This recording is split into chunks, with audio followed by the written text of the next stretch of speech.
যখন অন্য সব অস্ত্র অকেজ হয়ে যায় তখন দেশপ্রেম এমন একটা বিষয় যেটা মানুষের চোখে কাপড় বেঁধে আধ পেটা খাইয়ে হলেও বাঁচিয়ে রাখতে পারে। আর এক্ষেত্রে প্রশ্ন করার কোনো অবকাশই থাকে না। আর বাংলাদেশের মতো একটা দেশের সাদাসিধা মানুষকে দেশপ্রেমের সুরসুরি দিয়ে কিভাবে বেশ ভালোই আখের গুছিয়ে নেওয়া যায় তারই উদাহরণ পাওয়া যাচ্ছে সাম্প্রতিক বাংলাদেশের রাজনৈতিক কার্যকলাপগুলোতে। আর রিসেন্টলি মালদ্বীপের পালাবদলে দেখা গেছে শুধুমাত্র ৮০ জন সেনাকে ভারতে ফেরানোর ইস্যু নিয়ে গোটা রাষ্ট্রপতি নির্বাচন কিভাবে জিতে নিয়েছিল মালদ্বীপের তৎকালীন বিরোধী দলনেতা মোহাম্মদ মইজু। আর এক্ষেত্রে এটা বোঝার জন্য নিশ্চয়ই কোনো বিশেষ বড় বিশেষজ্ঞ হতে পারে না যে মালদ্বীপকে কিভাবে ফিশিং বেইট হিসেবে ইউজ করা হয়েছিল। দক্ষিণ এশিয়ার ছোট একটি রাষ্ট্র গণপ্রজাতন্ত্রী বাংলাদেশ, ছোট হলেও দেশটি বিভিন্ন প্রতিকূলতা দূর করে ধীরে ধীরে একটি অনুন্নত রাষ্ট্র থেকে উন্নয়নশীল দেশের তকমা পেতে শুরু করে দিয়েছিল। বস্ত্রশিল্প, সিমেন্ট, সিরামিক এবং পাট শিল্প সহ বিভিন্ন ক্ষেত্রে দেশটি অভূতপূর্ব উন্নতি করেছে।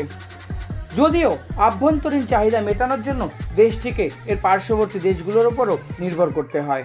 বাংলাদেশের একটা বিপুল ক্ষেত্র যেমন পেঁয়াজ, আদা, মশলা, চাল ইত্যাদি বিভিন্ন নিত্য প্রয়োজনীয় জিনিস থেকে শুরু করে চিকিৎসা বা স্বাস্থ্য ব্যবস্থার জন্য ভারতের মতো প্রতিবেশী দেশের ওপর নির্ভর করে থাকতে হয়। দুই বন্ধু প্রতিবেশীর মতো এক্ষেত্রেও বিনা প্রতিদ্বন্দ্বিতাই সবকিছু চলছিল। কিন্তু দেখা যাচ্ছে বাংলাদেশের বিভিন্ন রাজনৈতিক ব্যক্তিত্ব হঠাৎ করেই ভারতীয় চাদর ফেলে দিয়ে একটা স্লোগান তুলছে, বয়কট ইন্ডিয়া, অর্থাৎ ভারতীয় পণ্য বর্জন করো। আর বাংলাদেশের অতি সাধারণ সিম্পল জনসাধারণ দেশপ্রেমের আবেগে আন্দোলিত হয়ে পড়েছে। এ যেন কিছু বিপ্লব এনে দেওয়ার মতো, এ যেন রূপকথার গল্পে স্বাধীনতা এনে দেওয়ার মতো। ব্যাপারটা এমন যে আমরা না খেয়ে থাকবো কিন্তু ভারতীয় জিনিস গ্রহণ করব না।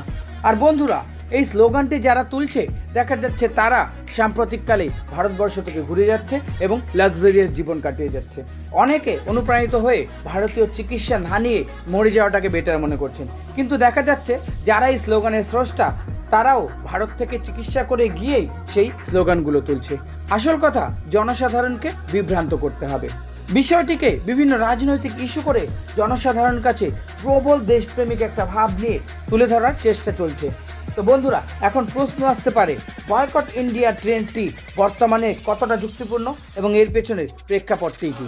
তো নমস্কার বন্ধুরা, স্টাডিটিউড পরিবারের আজকের এই বিশেষ ভিডিওটিতে আমরা দেখব বয়কট ইন্ডিয়ার বিন্দু বিসর্গ। আর প্রতিবারের মতো চলুন শুরু থেকে শুরু করি।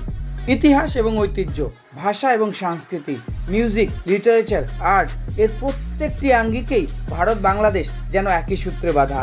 এমনকি যদি ইতিহাসের দিকে দেখা যায় তবে ভারত বাংলাদেশ প্রকৃতপক্ষে একই দেশের অংশবিশেষ ছিল।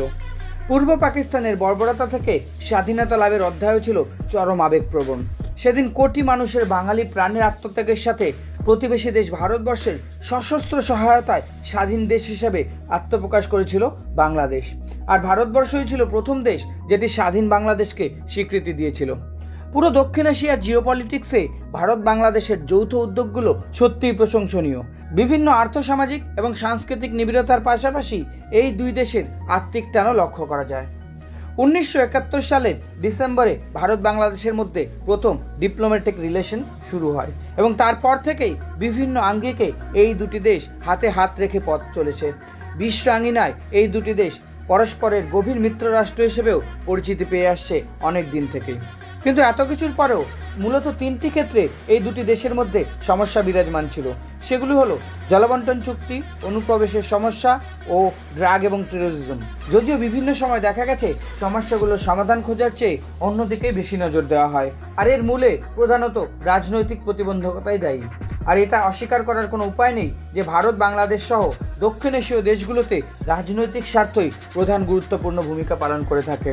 এটা দেখা গেছে সুদূর 80-র দশক থেকেই তিস্তা এবং ফারাক্কার জলবন্টন নিয়ে একটি স্থায়ী সমাধান আজ পর্যন্ত সম্ভব হয়নি।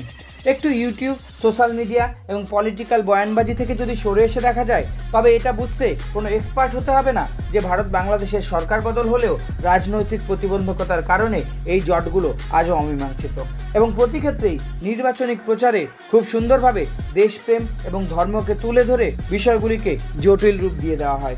আর এক্ষেত্রে অবশ্যই একটা বিষয় খেয়াল করলে দেখা যাবে যে স্লোগানটি উঠেছে বয়কট ইন্ডিয়া, এর পেছনে আসল কারণ কি বা এর লাভই বা কি হবে। তর্কের খাতিরে ধরে নেওয়া যাক বাংলাদেশ ভারত থেকে আমদানি করা বন্ধ করে দিয়েছে। আর এক্ষেত্রে বাংলাদেশের বাস্তবিক লাভ কী হবে। বাংলাদেশই হোক বা যে কোনো দেশ, তাদের নিত্য প্রয়োজনীয় জিনিসের উৎপাদন যদি প্রয়োজনের তুলনায় কম থাকে তবে সেটা আমদানি করতেই হবে।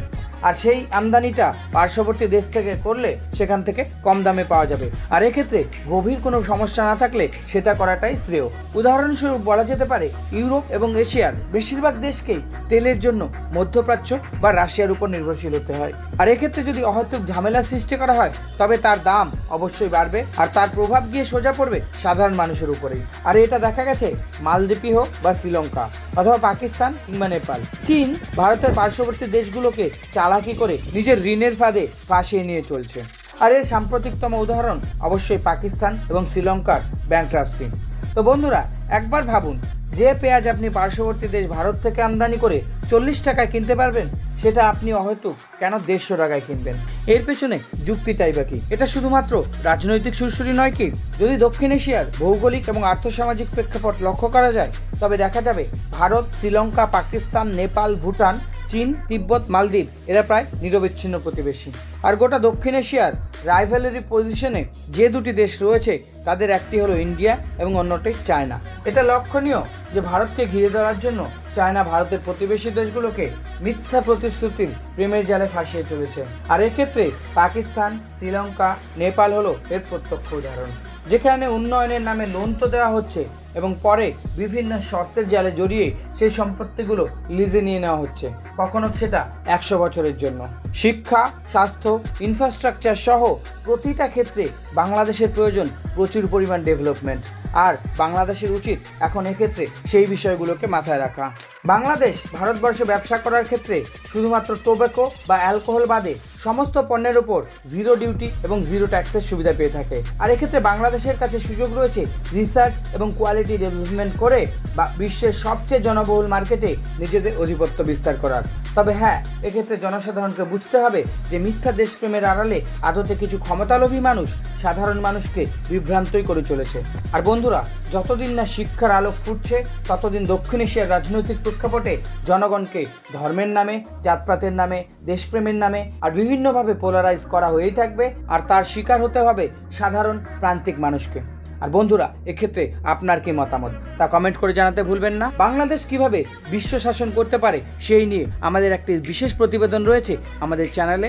এই আই বাটনে ক্লিক করে সেই ভিডিওটি অবশ্যই দেখবেন। খুব তাড়াতাড়ি দেখা হচ্ছে পরবর্তী একটা নতুন ভিডিও নিয়ে। ততক্ষণের জন্য চ্যানেলটিকে সাবস্ক্রাইব করে পাশে থাকুন। Take care, bye by.